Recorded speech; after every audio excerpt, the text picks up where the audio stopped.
ಈಗ ಇದು ಚನ್ನಪಟ್ಟಣ ಜೆಡಿಎಸ್ ನ ಕ್ಷೇತ್ರ. ಇನ್ ಕೇಸ್ ಏನಾದ್ರು ಜೆಡಿಎಸ್ ನವರು ಏನಾದ್ರು ಈ ಕ್ಷೇತ್ರವನ್ನು ಉಳಿಸ್ಕೊಂಡು ಜೆಡಿಎಸ್ ಗೆ ಟಿಕೆಟ್ ಬೇಕು ಅಂತ ಏನಾದ್ರು ಪಟ್ಟಿದ್ರೆ ಯೋಗೇಶ್ವರ್ ಅವರ ನಿಲುವೇನಿರುತ್ತೆ? ಪಕ್ಷಕ್ಕೋಸ್ಕರ ಪಕ್ಷದ ಜೊತೆ ನಿಲ್ತಾರ ಅಥವಾ ಸ್ಪರ್ಧೆ ಮಾಡ್ತಾರ ಅಂತ ಹೇಳಿ? ಈಗ ನಾನು ಪಕ್ಷದ ಜೊತೆ ನಿಲ್ಲಬೇಕು ಅಂತೇಳಿ ತೀರ್ಮಾನ ಮಾಡಿದ್ದೀನಿ.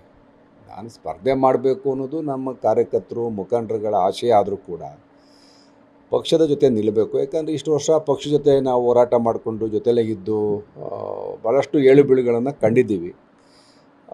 ಪಕ್ಷ ಜೊತೆಲಿ ಹೋಗೋದು ಒಳ್ಳೆಯದು ಅಂತೇಳಿ ನಾನೆಲ್ಲ ಹಿತೈಷಿಗಳ ಭಾವನೆ. ಹಾಗಾಗಿ ನೋಡೋಣ ಏನಂತ. ಕುಮಾರಸ್ವಾಮಿ ಅವರು ಟಿಕೆಟ್ ತೊಗೊಂಡ್ರೆ ನಾವು ಕೆಲಸ ಮಾಡ್ತೀವಿ, ಅದರಲ್ಲೇನು ನನಗೇನು ಭೇದ ಭಾವ ಇಲ್ಲ. ನಾವು ನಮ್ಮ ಪಕ್ಷದ ಕಾರ್ಯಕರ್ತರು ನಾವೆಲ್ಲ ಒಟ್ಟಿಗೆ ದುಡಿತೀವಿ. ಸ್ಪರ್ಧೆಯಿಂದ ಹಿಂದೆ ಸರಿತೀರಿ? ನಮ್ಮ ವರಿಷ್ಠರ ತೀರ್ಮಾನದ ಮೇಲೆ ಎಲ್ಲ ಅವಲಂಬನೆ ಆಗಿರ್ತದೆ. ಅವ್ರೇನಾದ್ರು ಸ್ಪರ್ಧೆಯಿಂದ ಹಿಂದೆ ಸರಿಬೇಕು ಅಂತಂದರೆ ಸರಿಬೇಕಾಗ್ತದೆ. ಅದರಲ್ಲೇನು ಈಗ ನಾನು ನನ್ನ ವೈಯಕ್ತಿಕ ಅಭಿಪ್ರಾಯವನ್ನು ಇಷ್ಟು ದಿವಸ ವ್ಯಕ್ತಪಡಿಸ್ತಾ ಇದ್ದೆ. ಇವತ್ತು ನಮ್ಮ ಪಕ್ಷದ ನಿಲುವಿಗೆ ನಾನು ಬದ್ಧವಾಗಿರಬೇಕು ಅಂತೇಳಿ ನನ್ನ ದೆಹಲಿಯ ಭೇಟಿಯ ನಂತರ ನನಗಾಗಿರ್ತಕ್ಕಂಥ ಅನುಭವ ಆಯಿತು. ನೋಡೋಣ, ಮುಂದೆ ಅವಕಾಶಗಳು ಬರ್ತಾ ಇರ್ತವೆ, ನೋಡೋಣ, ಕಾದು ನೋಡೋಣ. ಇಲ್ಲ ಹಾಗೇನಿಲ್ಲ. ಈಗ MLC ಇದೀನಲ್ರಿ, ಈಗ ನಮ್ಮ ಪಕ್ಷ ಏನು ಅಧಿಕಾರದಲ್ಲಿ ಇಲ್ಲ ರಾಜ್ಯದಲ್ಲಿ. ನೋಡೋಣ, ಕಾಂಗ್ರೆಸ್ ಸರ್ಕಾರ ಏನೇನಾಗುತ್ತೆ ಮುಂದಿನ ದಿನಗಳಲ್ಲಿ, ಮುಂದೆ ತೀರ್ಮಾನ ಮಾಡೋಣ. ಸರಿ.